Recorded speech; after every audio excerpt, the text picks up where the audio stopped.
करतानी अर्जी चाचा हो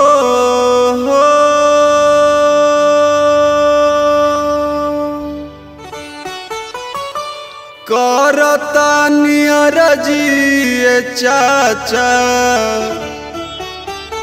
जोड़ी दोनों हथवा पर शांत भैया के अब के दिहल जाई सथवा पर शांत भैया के अब के दिहल जाई सथवा करतानी अर्जी चाचा करतानी अर्जी चाचा जोड़ी दोनों हथवा पर शांत भैया के अब के दिहल जाई सथवा जनसोराज पार्टी के अब के दिहल जाई वोटवा। आपका शुक्रिया अदा कर रहे हैं कि आप समय निकाल कर यहाँ आए हैं। मंच पर बैठे हुए जनसुराज परिवार के मेरे सभी साथी जिन्होंने इस विचार को, इस प्रयास को आप तक पहुँचाने में, बिहार के घर घर ले जाने में मेरे साथ कंधा लगाया है, उन सभी साथियों का भी हृदय से धन्यवाद कर रहे हैं, उनका अभिनंदन कर रहे हैं। हमारे नाम है प्रशांत किशोर।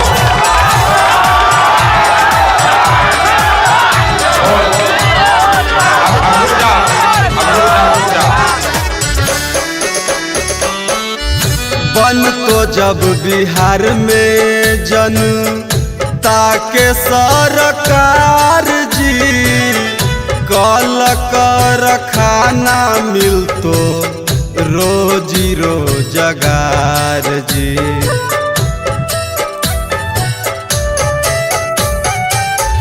बन तो जब बिहार में जनता के सरकार जी कल कर खाना मिलतो रोजी रोजगार जी, रोजी रोजगार जी।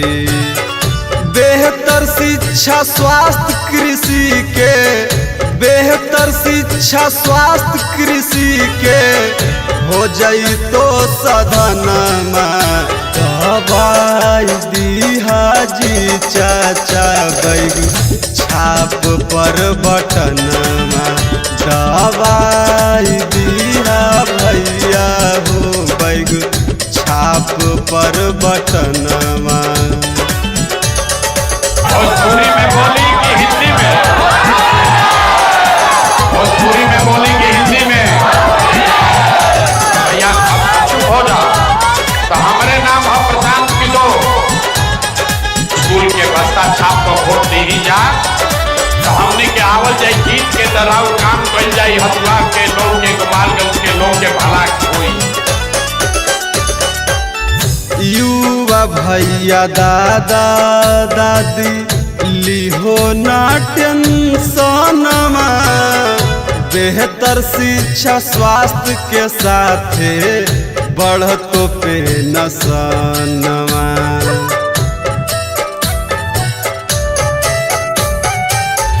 युवा भैया दादा दादी लिहो ना टेंशनमा बेहतर शिक्षा स्वास्थ्य के साथे बढ़तो पेंशनमा, बढ़तो पेंशनमा। प्रिंस सुरीला अर्जी कई के, प्रिंस सुरीला अर्जी कई के गाई देलको गनमा दवाई दिहा चाचा बैग छाप पर बटनमा दवाई दिहा भैया बैग छाप पर बटनमा।